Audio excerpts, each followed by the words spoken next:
Welcome, everyone. My name is Nichel Anderson. I'm your host for my podcast, Nichel Anderson Short Stories and Beyond.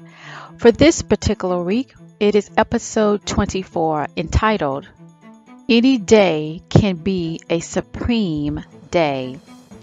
So here I will focus on a continuation, focusing on the royal family at the Abbas Palace. Last week, just to give you a quick recap, it was where Comrade Tatar returned back from Ganito. Now, he has been in Ganito for a while, for several episodes or so, pretty much as well. I took a break and focused on the characters that I felt that would be great for the new followers of this podcast, and finding out my MOLIAE story that mostly this podcast is basically about, and to give the new people that decided to follow this podcast and the story of MOLIAE, to give them an opportunity to learn about the previous characters that I have mentioned, either in my book that's called Mitsrayim, a memoir, or from just following on my social media, particularly the Facebook page of MOLIAE, and to give them an opportunity to understand those characters, and as well to address the new characters that I rolled out in this podcast that I started this venture last fall in year 2017, right? And to give the ones that has been following me an opportunity to be connected to the characters that I rolled out, the new characters, where I did give some insight if they will be in the prestige return of MOLIAE stage play, which currently that's where MOLIAE production is focusing on, is to return back to stage. In the meantime, these particular episodes provided you the opportunity of getting connected with the characters and understanding the universe of MOLIAE, which basically comes from the title of the stage production, Moments of Love in Ancient Egypt, that came from basically my book Mitsrayim, a memoir, where it deals with these stories coming from ancient Egypt, or Kemet as we say. All right, so just to kind of give you a recap from last week, when we returned from the previous week, where we returned back to storytelling, which I love to write and love to tell stories, after the 9 weeks of focusing on character profiles, which, by the way, if you have not subscribed to our YouTube channel, I haven't really focused on promoting that over the years. I have been so busy with not just MOLIAE but other things that I've been working on. So in the future, I do plan to really up the promotion of our YouTube channel. So if you're listening to this podcast, don't forget afterwards to go to our YouTube channel. You will see a link in the description for you to click there and just go ahead and subscribe. Show your support that way if you're not ready to become a patron for this podcast to get the full story. So moving ahead, so last week when we talked about pretty much the ceremony of Comrade Tatar, he returned back from Ganito, where there previous episode ago, he went there to investigate a message that he received after he walked out and made sure Natu left Mitsrayim. So Comrade Tatar was in Ganito, investigating one of the Mitsrayim known oppositions, their known enemy, right? His name was Sanel, and he discovered another clue. So at that particular time, he wanted to get more information to bring back to Mitsrayim. So in the last week episode, and just to let you know, he wanted to find out more information about someone, and he did receive a clue. This particular person is important to Mitsrayim, and so we haven't really identified who this person is. And that's where, if you are a member, you would have already known, because I did reveal it in the patrons only episode. So at any rate, in the last week episode, it was a major event where Comrade Tatar, when he returned, he discovered that King Mahlon was not only alive, but he was well and safe. And it was King Mahlon that did the ceremony in granting him the next level up as the young general, because of his heroic and protection of King Mahlon during the recent war, right? And so that was his promotion, and that was the episode pretty much last week, to give you a full understanding of how Comrade Tatar from the story of my book forward, and he will be in the prestige return of the stage play got to that rank. So let's go ahead and begin this particular episode. Now, just to recap, to get the full short story that I'm revealing only the clip right now, but to get the full complete story for this week, go ahead and decide to become a member, which is a patron, right? And to get that particular information on how you can sign up so you can get this access to the full short story, you can go to my Patreon page, which is patreon.com/Nichel Anderson. And once you become a member, the rewards also go along with your level of being a patron, that you have access to all of these stories only dispersed out. That's the clips for the most part of this season, not including the first rollout where I gave the full story, as I decided to do this podcast to give you a feel for what you will get the first month or so. Thereafter, mostly this season has been that's the clip, and that's what I will continue to do, and that helps the production of what I'm trying to create, which basically in turn gives you defining an interesting, proactive message in your life. Plus, I know everyone, or at least most people, love the art of storytelling. So let's go ahead and let's begin. For this week of my podcast show, Nichel Anderson, Short Stories and Beyond. For this week, episode 24, entitled, Any Day Can Be a Supreme Day.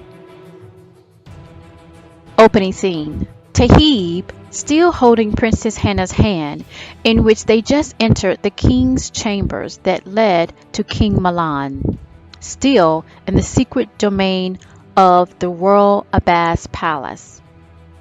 There are 12 Mitsrayim advisors of the High Council and 30 Mitsrayim guards of the High Court standing near Tayyib, and the rest by Princess Hannah.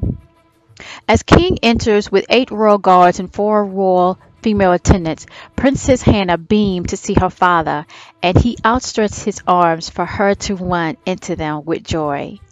They gave each other a long hug as Tayyib walks over to Mahlon. Soon as moments went and came, King Mahlon motioned to the royal female attendants to take Princess Hannah. The royal female attendants took young Princess Hannah out to the open parada terrace and played with the princess with an ancient game called Takia. In the meantime, Tayyib and King nodded at each other as Tayyib gave Mahlon a quick fatherly hug. In moments that were of absu, King Mahlon and Tayyib nodded in joy, watching the young Princess Hannah. It was Tayyib that put his hand on King Mahlon's shoulder before speaking of those before in wisdom. You did well with my granddaughter to what happened, King Mahlon. She is my heart, Tayyib, as well as Hagar. Arshay, replied back Tayyib, as he crossed his hands behind him. And I am pleased to hear that you and Queen Mother, Tayyib, made it to Mitsrayim in safe accord to my palace. Yes, indeed. Tayyib nodded as he turned slightly, to then return back looking at King Mahlon. Tayyib saw in King Mahlon's eyes strong determination, but intertwined with concern, and felt it was of his family.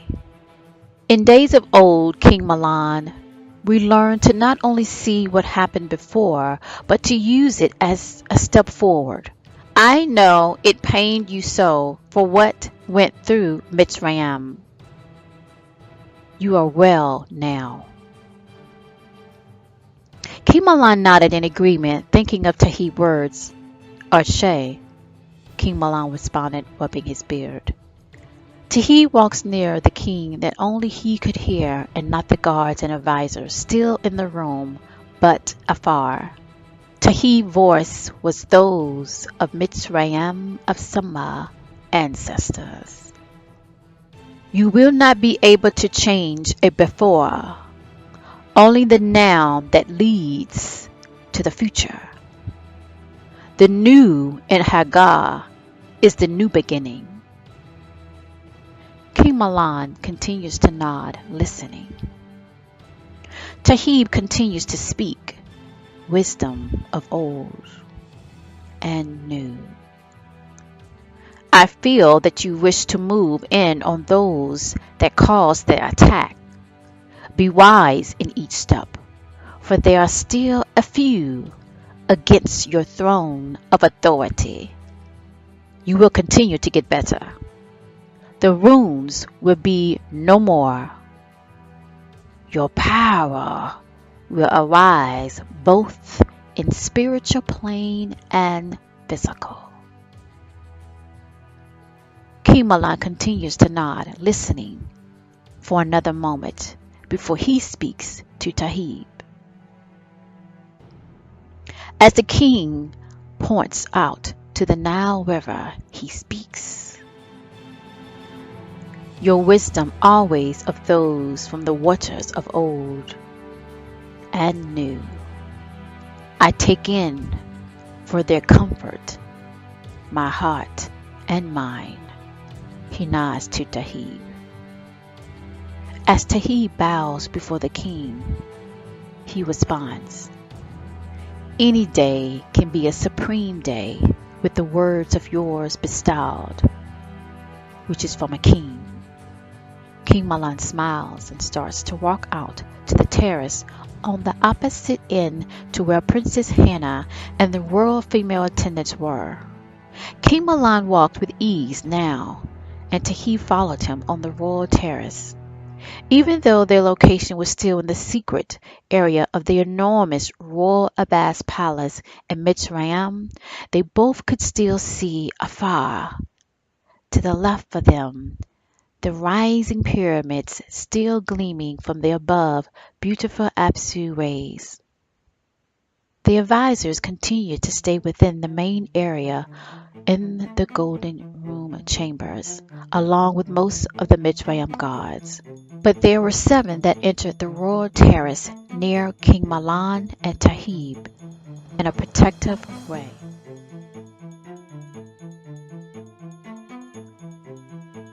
There have been movement from the south upward to Mitsrayim. It is the same as before the attack. Tayyib replies back as they both still looking forward into the mist of the Apsu rays over the Nile. He responds back to the king. I feel it is those of the SNIPPET territory. Your choices should be. This concludes this week clip snippet for this episode. If you would like to listen to the full story, please visit my Patreon page. The information will be in the below description. Thank you again. Of this podcast, Nichel Anderson, Short Stories and Beyond.